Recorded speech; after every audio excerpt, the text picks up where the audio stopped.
अपने पिछली कक्षा में कई क्लासों का मैंने जिक्र किया। तो आज पद के जो 5 भेद था, जिसमें था संज्ञा, सर्वनाम, विशेषण, क्रिया और अव्यय। तो संज्ञा खंड आपने इससे पिछली कक्षा में पढ़ा है। तो आज हम सर्वनाम को लेकर के आज हम चलते हैं कि सर्वनाम क्या है, सर्वनाम किसे कहते हैं, सर्वनाम का प्रयोग कैसे होता है, सर्वनाम में कितने भेद हैं, सारी बातों को जानेंगे हम। तो चलिए सबसे पहले करता हूं मैं कि सर्वनाम किसे कहते हैं, सर्वनाम क्या है। तो पाठ्य पुस्तक के मुताबिक और अगर हम कामता प्रसाद गुरु को माने तो हम कह सकते हैं कामता प्रसाद गुरु, कामता प्रसाद गुरु, कामता प्रसाद गुरु को अगर माने हम, उनका कहना है कि सर्वनाम उस विकारी शब्द को कहते हैं, सर्वनाम हम उस विकारी शब्द को कहते हैं जो किसी संज्ञा के बदले प्रयुक्त होते हैं। सर्वनाम उस विकारी शब्द को कहते हैं जो किसी संज्ञा के बदले प्रयुक्त होते हैं। दैट मींस जो शब्द किसी संज्ञा के बदले प्रयुक्त होता है उसे हम सर्वनाम कहते हैं, है ना। जैसे मैं, तुम, यह, वह इत्यादि, ये सभी सर्वनाम हैं। सर्वनाम के बारे में अगर मैं बात करूं तो सर्वनाम का प्रयोग वाक्य की सुंदरता को बढ़ाने के लिए किया जाता है। सर्वनाम का प्रयोग क्यों होता है? तो सर्वनाम का प्रयोग वाक्य की सुंदरता को बढ़ाने के लिए की जाती है। अगर एक बात देखिए, अगर आप बार बार कहेंगे कि राम खाना खा रहा है ना, राम खाना खा रहा है, राम खाने के बाद स्कूल जाएगा, राम का स्कूल बहुत अच्छा है, ये सुनने में थोड़ा सा अटपटा लगता है। इसीलिए सर्वनाम का प्रयोग करके इस वाक्य की सुंदरता को और हम बढ़ाते हैं। जैसे देखिए, राम खाना खा रहा है, वह खाने के बाद स्कूल जाएगा, उसका या उनका स्कूल बहुत ही अच्छा है ना। वह, या, है ना, या, वह, मैं, तुम, आप इत्यादि का प्रयोग करके हम वाक्य की सुंदरता को बढ़ाते हैं। तो फिर से कह सकते हैं हम कि संज्ञा के बदले जो शब्द प्रयुक्त होते हैं उसे हम सर्वनाम कहते हैं।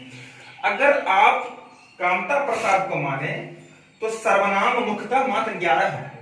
सर्वनाम मुख्यतः मात्र 11 है। मैं, यहां पर दीजिएगा, मैं, तुम, आप, यह, वह, जो, सो, कौन, क्या, कोई, कुछ, सर्वनाम मात्र 11 है। परंतु अपने विभक्ति, वचन और कारक के अनुसार इसकी संख्या बढ़ती जाती है ना।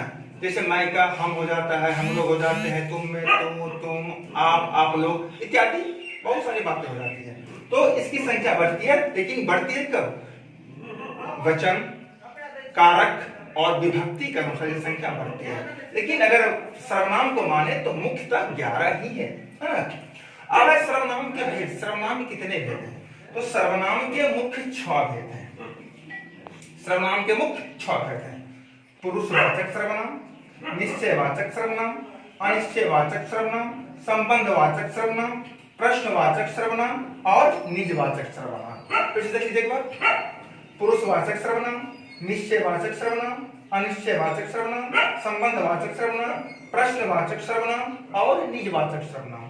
प्रश्नवाचक सर्वनाम में क्या क्या आते हैं? मैं, तुम और आप। निश्चयवाचक में क्या क्या आते हैं? यह और वह। अनिश्चयवाचक में क्या आता है? कोई और कुछ। संबंधवाचक में क्या आता है? जो, सो। प्रश्नवाचक सर्वनाम में क्या आता है? कौन और क्या। और निजवाचक में आप। आप देखेंगे आप यहाँ भी है और आप यहाँ भी है। अगर एक ही आपको काउंट करेंगे तो मात्र 11 होते हैं। परंतु वाक्य की जैसे ही संरचना होती है तो इसकी संख्या बढ़ती जाती है ना, विभक्ति, वचन और कारक के अनुसार। ठीक है, तो हम एक एक भेद को फिर से बारी बारी से जानते हैं क्या है। तो पहला कि पुरुषवाचक सर्वनाम क्या है। ओके, सर्वनाम के 6 भेद जो है, प्रयोग के दृष्टिकोण से सर्वनाम के 6 भेद हैं। तो पहला भेद पुरुषवाचक सर्वनाम देखेंगे हम लोग। पहला भेद पुरुषवाचक सर्वनाम। जिस सर्वनाम का प्रयोग वक्ता, श्रोता या अन्य व्यक्ति के लिए किया जाए वह पुरुषवाचक सर्वनाम कहलाता है। दैट मीन्स जिस सर्वनाम का प्रयोग वक्ता के लिए, श्रोता के लिए या किसी अन्य व्यक्ति के लिए हो, है ना। जैसे मान लीजिए मैं वक्ता हूं तो मेरे ऊपर क्या अलग होगा? मैं, है ना। श्रोता जो सुन रहा है उसके लिए क्या होगा? तुम, आप, तुम लोग इत्यादि। और जो अन्य व्यक्ति है वह, यह, उसे, इत्यादि, ये सब क्या है? तो जो सर्वनाम शब्द श्रोता, वक्ता और अन्य व्यक्तियों के लिए किया जाए वह पुरुषवाचक सर्वनाम कहलाता है। जैसे मैं, तुम, वह इत्यादि, ये सब क्या है? पुरुषवाचक सर्वनाम है। अब इस पुरुषवाचक सर्वनाम के तीन भेद हैं, तीन प्रकार हैं। अब देखो यहाँ पर उत्तम पुरुषवाचक सर्वनाम, मध्यम पुरुषवाचक सर्वनाम और अन्य पुरुषवाचक सर्वनाम। तो अब आपने क्या देखा? पहला उत्तम पुरुषवाचक सर्वनाम, जिस सर्वनाम का प्रयोग बोलने वाले यानी वक्ता स्वयं के लिए करता है। जिस सर्वनाम का प्रयोग वक्ता स्वयं के लिए करता है, अर्थात आप ऐसे भी कर सकते हैं, जिस सर्वनाम का प्रयोग वक्ता के लिए हो वह सर्वनाम उत्तम पुरुषवाचक सर्वनाम कहलाता है। जैसे मैं, जो बोल रहा हो तो जो वक्ता है उसके लिए क्या प्रयोग होगा? मैं, हम, मुझे, हमारा, है ना? जैसे मैं गाना गा रहा हूं, है ना, हम जा रहे हैं, मुझे खाना दो, है ना, यह हमारा देश है। दैट मीन्स ये शब्द का प्रयोग वक्ता स्वयं के लिए करता है ना? दूसरा है मध्यम पुरुष, जिस सर्वनाम शब्द का प्रयोग श्रोता के लिए, जो सुन रहा हो, श्रोता के लिए किया जाए वह सर्वनाम शब्द, है ना, मध्यम पुरुषवाचक सर्वनाम कहलाता है। जैसे तुम, आप, तुझे, तुम्हारा, है ना, तुम क्या कर रहे हो, आप कहां जा रहे हो, है ना, तुझे अपनी थोड़ा भी ख्याल नहीं, तुम्हारा नाम क्या है। दैट मीन्स ये श्रोता के लिए है ना?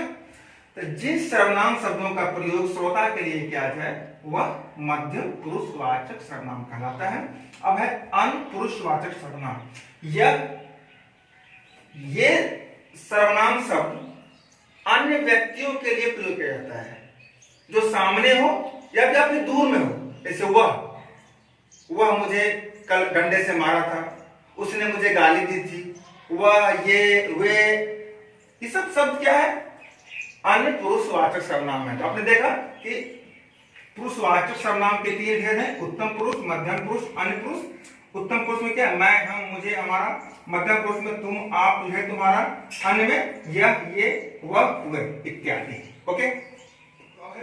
दूसरा सर्वनाम जो है हमारा निश्चयवाचक सर्वनाम। निश्चयवाचक सर्वनाम, जो सर्वनाम शब्द किसी व्यक्ति, वस्तु आदि की ओर निश्चय पूर्वक संकेत करे। जो सर्वनाम शब्द किसी व्यक्ति, वस्तु आदि की ओर निश्चितता का संकेत दे, निश्चित रूप से संकेत करे, वह निश्चयवाचक सर्वनाम कहलाते हैं। जैसे यह, ये, वह, वे। जैसे यह पुस्तक मेरी है, ये पुस्तकें मेरी हैं, वह मेरी पेंसिल है, वे मेरी पेंसिलें हैं। तो जैसे जो सर्वनाम शब्द किसी व्यक्ति, वस्तु की ओर निश्चय पूर्वक संकेत करे वह निश्चयवाचक सर्वनाम कहलाता है। चलते हैं आगे हम लोग अनिश्चयवाचक सर्वनाम की ओर। ओके। तीसरा है अनिश्चयवाचक सर्वनाम। अनिश्चयवाचक सर्वनाम क्या है?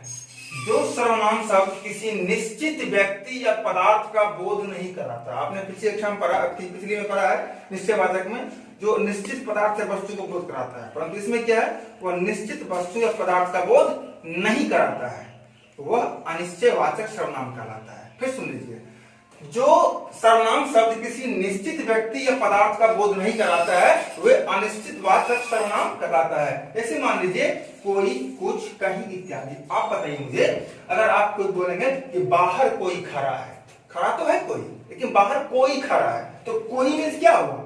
अनिश्चितता है कि कौन है ये कोई, यही है अनिश्चयवाचक सर्वनाम। उसने कुछ फेंका, फेंका तो, लेकिन कुछ फेंका, कुछ ये निश्चित नहीं है, अनिश्चित है, कुछ फेंका। श्याम कहीं गया है, कहीं, कहीं तो गया है, परंतु कहां गया पता नहीं, कहीं गया है। ये कहीं क्या है?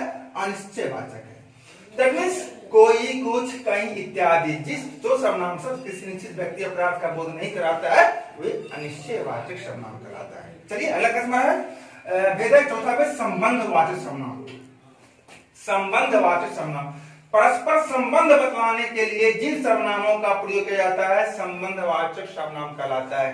परस्पर संबंध बतलाने के लिए जिन सर्वनाम शब्दों का प्रयोग करते हैं हम उसे ही हम संबंधवाचक सर्वनाम कहते हैं। जैसे मान लीजिए जो सो, जैसा वैसा, जिसकी उसकी इत्यादि। तो आप कहते हैं ना, जो सोएगा सो खोएगा, जो जागेगा वो पाएगा। तो जो सोएगा सो खोएगा। तो जो और सो संबंधवाचक सर्वनाम है। जैसा करोगे वैसा पाओगे, जैसा और वैसा, जिसकी लाठी उसकी भैंस। ये संबंध जोड़ रहा है, दो वाक्यों के बीच का संबंध जोड़ रहा है।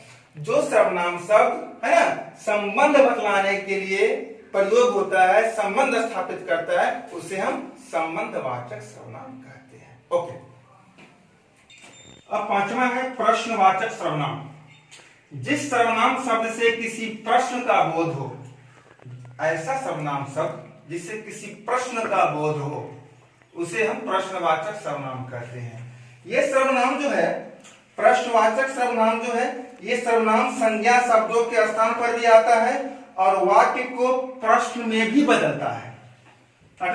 जिस सर्वनाम शब्द से किसी प्रश्न का बोध हो, उसे हम प्रश्नवाचक सर्वनाम कहते हैं। जैसे क्या, कौन, कहां।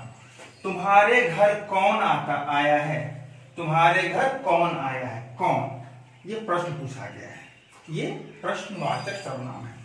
श्याम कहां गया था, कहां, ये प्रश्न पूछा गया है। मोहन क्या खा रहा है, क्या। कौन, कहां, क्या, सब क्या है, प्रश्नवाचक सर्वनाम है।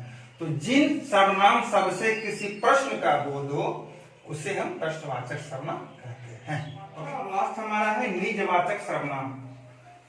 देखिए इसका जो डेफिनेशन है कि जहां स्वयं के लिए आप, अपना, अपने या अपनी शब्द का प्रयोग हो, वहां निजवाचक सर्वनाम कहता है। जैसे आपने पढ़ा था कि आप, तुम और आप क्या होता है, दूसरों के लिए प्रयोग करते हैं। क्योंकि जहां पर आप स्वयं के लिए प्रयोग हो, है, जैसे मैं अपने आप ही चला जाता हूं, जो आप शब्द स्वयं के लिए प्रयोग हो, ये आप शब्द जो है, ये तीनों पुरुषवाचक के प्रयोग है। जैसे मान लीजिए उत्तम पुरुष, मध्यम पुरुष और अन्य पुरुष, ये तीनों पुरुषों के लिए प्रयोग होता है।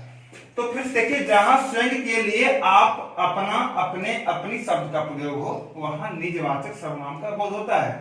स्वयं का ज्ञान कराने वाली आप शब्द का प्रयोग, फिर सुन लीजिए, स्वयं का ज्ञान कराने वाली आप शब्द का प्रयोग निजवाचक सर्वनाम का बोध कराती है। यह उत्तम पुरुष, मध्यम पुरुष एवं अन्य पुरुष तीनों के स्वयं के लिए होती है। जैसे राम अपने दादा को समझाता है, अपने, ये निजवाचक सर्वनाम है। सीमा आप ही दिल्ली चली गई, आप यानी खुद ही। राधा अपनी सहेली के घर गई है, अपनी। श्याम ने अपना मकान बेच दिया, अपना। तो आपने देखा आप, अपना, अपनी और अपनी चारों का प्रयोग मैंने यहाँ पर किया। ये सभी क्या है, निजवाचक सर्वनाम है। सर्वनाम आपका खत्म होता है, लेकिन परंतु एक बात ध्यान रखिएगा नोट में, यहाँ आप, वे, ये, हम, तुम, ये सब जो है ये हमेशा बहुवचन के रूप में है, परंतु आग्रह प्रकट करने के लिए इनका प्रयोग एक विशेष व्यक्ति के लिए अर्थात एक वचन में भी हम करते हैं। ओके, तो आपकी क्लास यहीं पर समाप्त होती है सर्वनाम की। अगर आप हमारा नया वीडियो आपके सामने मैं लाता रहूंगा, तो आप हमारे चैनल को सब्सक्राइब कर लें। ओके, और आपको मेरी क्लास की वीडियो आपको मिलती रहेगी। Okay, thank you everybody.